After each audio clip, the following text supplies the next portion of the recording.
Hello and welcome to Kelly's Wordy Reactions. Okay, so this is going to be a very short live, and it's also going to be audio only. I found actually, I was letting a video about, I don't know, something else play. And then this video about P. Diddy came on. And when I realized that I really wanted to hear what they were saying, I was like moving about doing other stuff. And when I realized I wanted to hear what they were talking about, it was almost to the end. So I thought, I don't want to listen to this again. And I don't know, maybe somebody else wants to hear it too. Hello, thank you for popping in. So I was just saying this is going to be a very short live. It's going to be audio only, but they were saying some really interesting things about P. Diddy and his case, and um, what the what I thought was really interesting was what the expectation is for him to accept responsibility, um, cooperate in the ways that they deem to be cooperation, and be apologetic and accept responsibility. And those are the types of things that will get him a sentence where he may not spend the rest of his life in federal prison. Um, but anyway, I'm gonna go ahead and play this audio. It's what? How many minutes is it? It's an 18-minute video.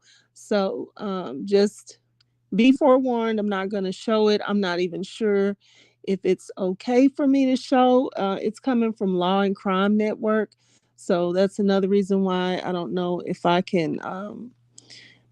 You know, I don't know, but anyway, shout out to Law and Crime Network. I'm not gonna put it up, but I am going to play the audio, and, you know, so I can hear and you all can hear as well. There's so much being talked about when I hear something that, really piques my interest, because it's like the charges being read over and over. But I thought this was really interesting. So I wanted to hear it again and also share it with you all. So here we go. This office is determined to investigate and prosecute anyone who engages in sex trafficking, no matter how powerful or wealthy or famous you may be. No one should doubt our commitment on that. The feds take Sean Diddy Combs into custody, accusing him of racketeering and sex trafficking. The music mogul spending the night behind bars with his attorney, vowing to fight for him. I'm going to fight like hell to get him released, and he should be released with all that he's done and coming here voluntarily. I take a look at what life behind bars could be like for Combs and why prosecutors want to keep him locked up. Welcome to Crime Fix. I'm Anjanette Levy. Telling you that Sean Combs has been indicted on racketeering and sex trafficking charges really isn't a shock. We've been telling you for months that he was under investigation by the Department of Homeland Security, which investigates sex trafficking. But for someone like Combs to go from living in the lap of luxury to being behind bars, that has to be an absolute shock to him. Combs has apparently been in New York since late last week in anticipation of the indictment. News Nation obtained exclusive video of him talking with his attorney and one of his sons in a park over the weekend. Here's Combs' lawyer, Mark Agnifilo, outside of court. This is what we've been expecting since the search was in March. He to his great credit, he voluntarily came to New York. Not a lot of defendants do that. He came to New York to basically engage the court system and start the case. So Mark Agnifilo said he believes Sean Combs should be released, but federal prosecutors wanted him detained. They claim he's a flight risk, and they wrote in a detention letter. Most glaringly, the defendant also poses a significant risk of obstructing justice. Indeed, and as set forth below, during the course of the charged conduct, the defendant has attempted to bribe security staff and threatened and interfered with witnesses to his criminal conduct. He has already tried to obstruct the government's investigation of this case, repeatedly contacting victims and witnesses and feeding them false narratives of events, as described in detail below. Federal prosecutors claim Combs created and ran a criminal enterprise through his businesses, including Combs Global. Here's U.S. Attorney Damian Williams. The indictment alleges that between at least 2008 and the present, Combs abused, threatened, and coerced victims to fulfill his sexual desires, protect his reputation, and conceal his conduct. As alleged in the indictment, to carry out this conduct, Sean Combs led and participated in a racketeering conspiracy that used the business empire he controlled to carry out criminal activity, including sex trafficking, forced labor, kidnapping, arson, bribery, and the obstruction of justice. Federal prosecutors claim Combs used his businesses to host freak-offs, which are elaborate sex parties in which sex workers were employed and sometimes were transported across state lines. As alleged, Combs used force, threats of force, and coercion to cause victims to engage in extended sexual performances with male commercial sex workers, some of whom he transported or caused to be transported over state lines. Combs allegedly planned and controlled the sex performances, which he called freak-offs, and he often electronically recorded them. The freak-offs sometimes lasted days at a time, involved multiple commercial sex workers, and often involved a variety of narcotics, such as ketamine, ecstasy, and GHB, which Combs distributed to the victims to keep them obedient and compliant. As alleged, when Combs didn't get his way, he was violent, and he subjected victims to physical, emotional, and verbal abuse so that they would participate in the freak-offs, and that Combs hit, kicked, threw objects at, and dragged victims, at times by their hair. Now, one of those incidents of hitting and kicking involved Cassie Ventura, Combs' ex-girlfriend, whose bombshell civil suit really seemed to open the floodgates for other lawsuits and possibly even led to this investigation.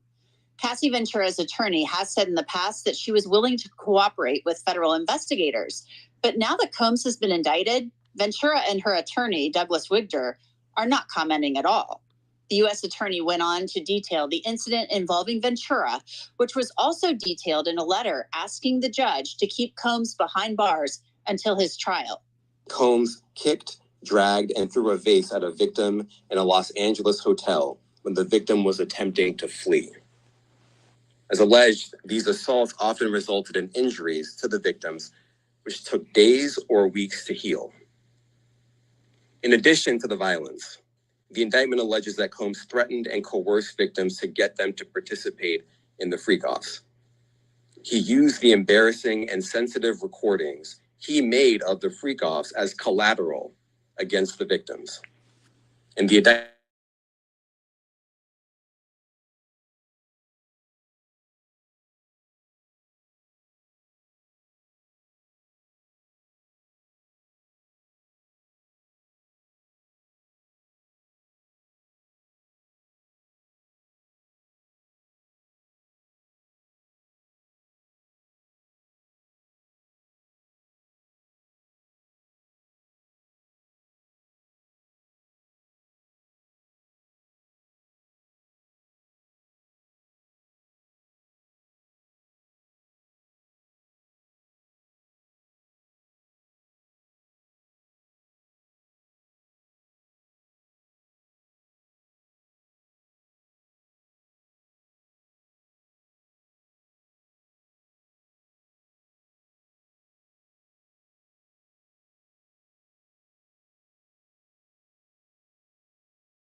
is also accused of transporting women sex workers across state lines for the freak-offs. Federal prosecutors also noted an incident from 2011 where they claim Combs and a co-conspirator kidnapped a person. Then, according to the letter,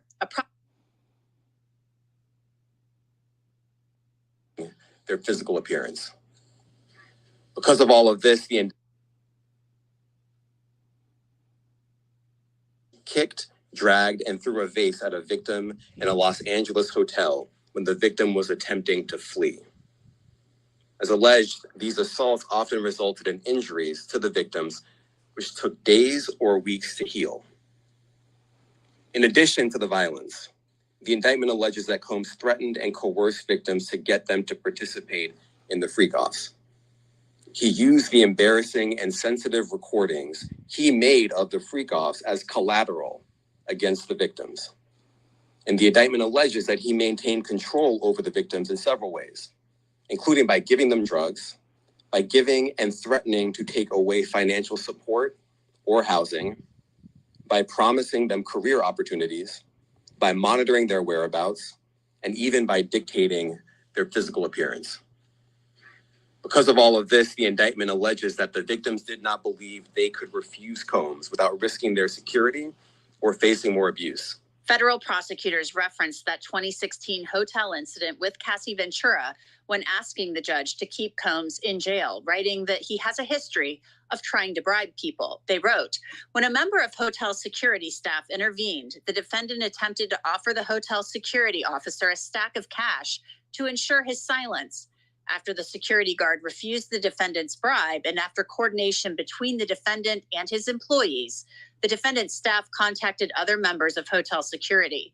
At the same time, staff members were in close communication with the victim of the assault as well, all in an effort to cover up the defendant's assault and to prevent the incident from being publicly disclosed. Within days of the incident, the surveillance video disappeared from the hotel's server.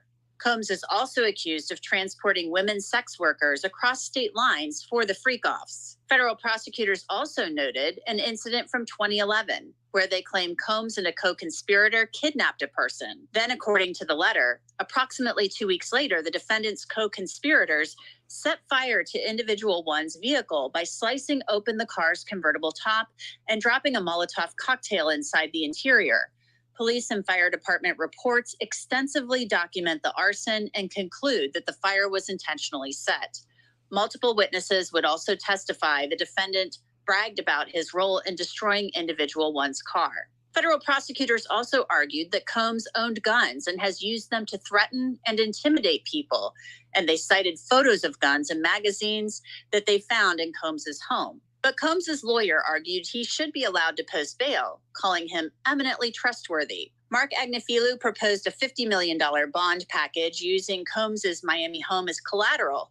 Agnifilo noted that Combs has been trying to sell his jet since April of this year and has actually signed an agreement to do so. Combs also made a reservation to stay at a hotel in New York as he awaits trial, but the judge was not persuaded. He ordered that Sean Combs will remain detained until his trial on these charges. I want to take just a moment to tell you about Upside. It's a free app that will give you cash back on things like food and gas. This is not a confusing rewards program. Upside will give you actual money that you can transfer right into your bank account. Download Upside and claim an offer for whatever you're buying. You pay as usual using a debit or credit card. I've used Upside and gotten $9 back on gas and pizza. You can't beat that. You can use Upside at places like Shell, Exxon, 7-Eleven, and at restaurants like Chipotle, Dairy Queen, Domino's, and Taco Bell, just to name a few. So to find out how much you could earn, click the link in the description or download Upside using the QR code on your screen and use our promo code CRIMEFIX to get an extra 25 cents back on every gallon on your first tank of gas. That's promo code CRIMEFIX for an extra 25 cents back on your first gallon of gas. Justin Paperny is a prison consultant. He often advises people on how to handle going to prison. So Justin, first off, your thoughts on Sean Combs being scooped up on a Monday night at a hotel when he was expected to turn himself in on Tuesday?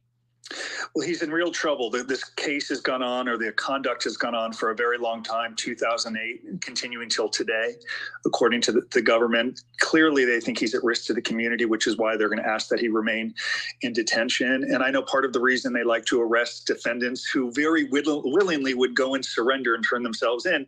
They like headlines, they like attention, and they want people to know if you break the law, we're going to come and get you, regardless of the time, day, or how much privilege or wealth you might have or coming to get you. They like the show that accompanies arresting people, especially in high-profile cases.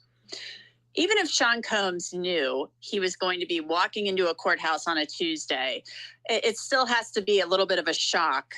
He thought, I'm going to walk into that courthouse. I'm going to surrender. I'll make my initial appearance. I'll make bail. Maybe I'll get a GPS bracelet. But the U.S. attorney wants him to stay behind bars, and I'm assuming they will get what they're asking for. So this has to be a shock to somebody like Sean Combs, who is used to living in the lap of luxury.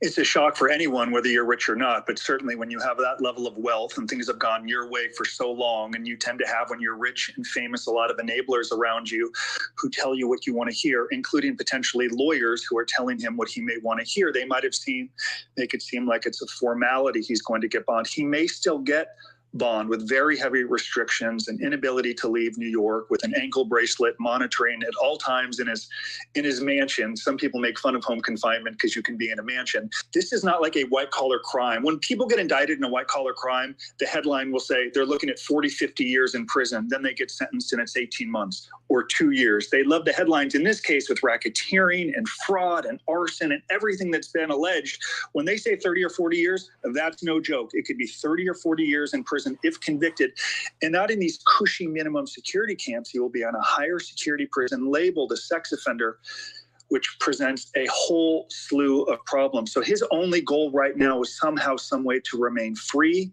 because the risk of serving time in that detention center, being isolated because of his status, would be devastating. And I'll also say part of the reason the government is arguing that he should be confined immediately is the obstruction charge, which alleges that after he knew that he was a target, he continued to make choices that exacerbated his struggles.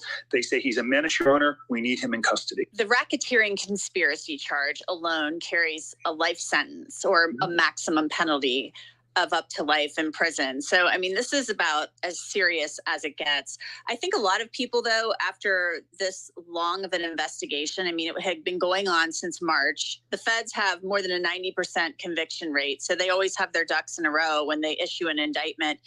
I think a lot of people were wondering, wow, 3 charges. It's 3 charges. Maybe they were expecting more. So were you expecting more to come out of this other than what we're seeing right here? Well, first I'll say a federal investigation since March isn't that long. So they prioritized this. They got there pretty quickly. It doesn't surprise me that it's 3 charges. What will not surprise me is his continuing to fight. And there is very little willingness of people who are high profile to actually accept responsibility. He has a presumption of innocence. He has every right to go to trial, though with the evidence and what we're seeing, if convicted, he's looking at like the R. Kelly scenario, decades in prison.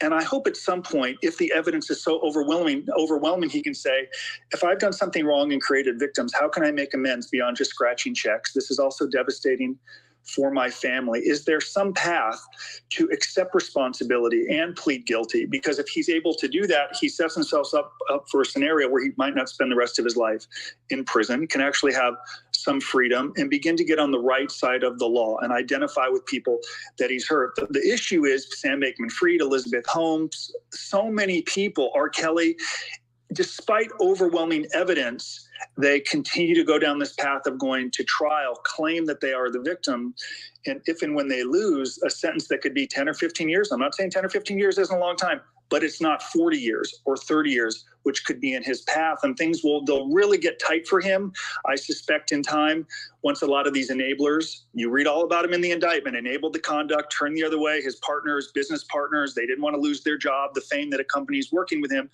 When some of those people begin, as they say, to roll over and cooperate, because they don't have his resources.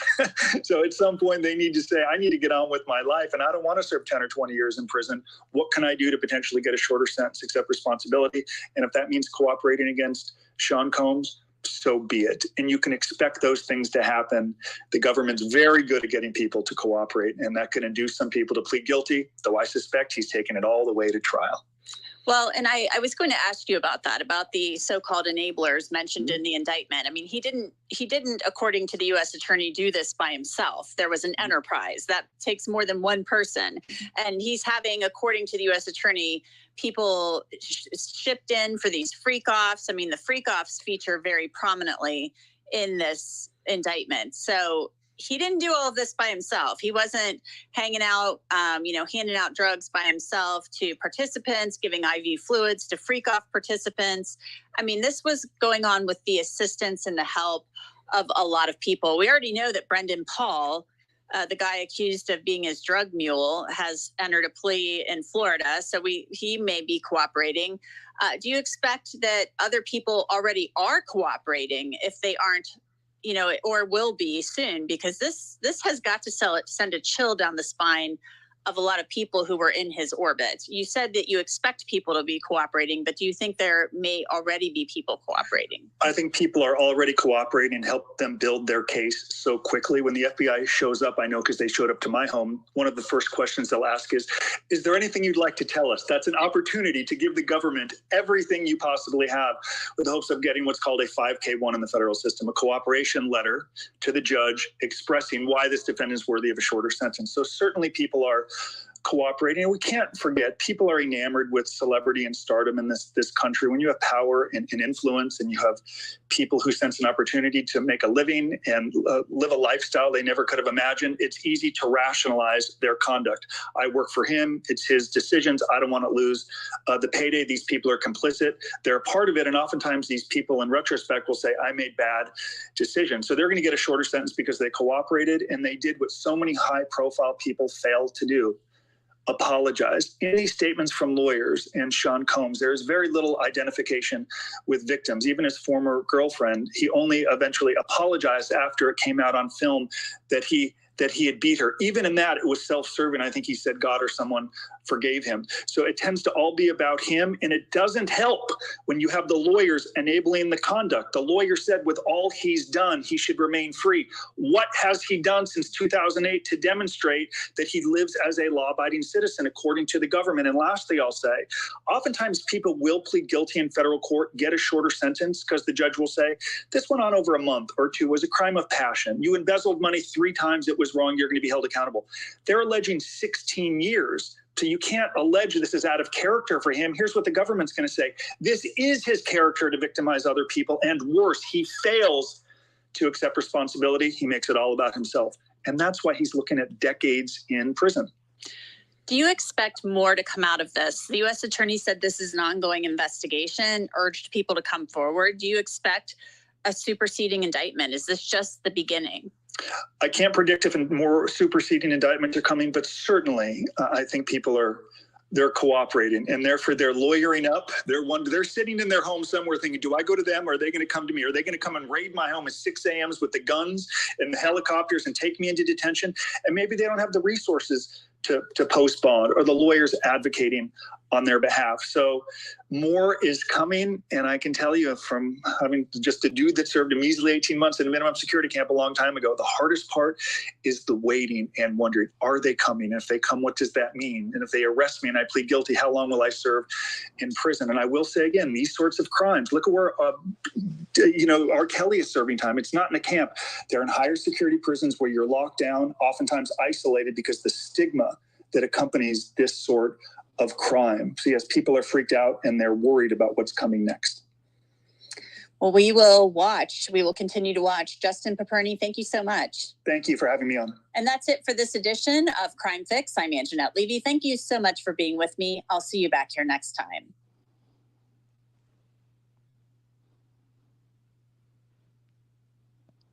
Wow. Okay, I'm going to leave it up just in case I want to scroll back to something. Wow. So that was the part. So if you just came in, I just wanted to get some information from looking at this, what is it called? Law and Crime. But I don't know about playing it. I don't know about playing their video. So that's why I did the audio only. I thought it was interesting that they kind of, told the backstory. If he's found guilty, he's going to be in, maximum security with SA offenders. He's not going to be in any type of nice, cute situation. Um, so then they also talked about the fact that if he wants to hope, or he, if he has a hope of getting out, um, anytime, when any type of decent number of years, and I don't even know if you can call any number of years like a decent prison sentence, but the type of prison sentence where he may actually be able to live and get out, um, he should accept some responsibility and plead guilty, or at least that's what was stated in, was that, I don't know if it was by that last gentleman. The last man is a person that he's like a, I don't know, a crime, I don't know what to call, I don't know, she called him something. Basically he's been in trouble before, and now he talks to people and tells people how the prison system is, I guess. um so anyway, yeah, I don't know if it was him or another person, but one of them reported that the this type of system is looking for you to accept some responsibility and plead guilty and cooperate. And if you don't, I think it was him, he was saying that a lot of times people just go to trial and end up getting like the maximum number of years because they are insistent upon their innocence, and they insist on fighting when the government already has the evidence that they need to put you away for, and give you the type of penalty that you are eligible to get at that point. So yeah, that's what I thought I heard, and I wanted to listen to it again. But like I said, I didn't really want to play it out because if I don't know, I didn't really want to play around with the copyright thing. So that's all I had. It was only an 18-minute video, so I felt pretty good about just going ahead and letting that play out with no video. So anyway, thank you for stopping by, and I'm going to go ahead and get off because that concludes that video, and I will see you on the next one. Bye.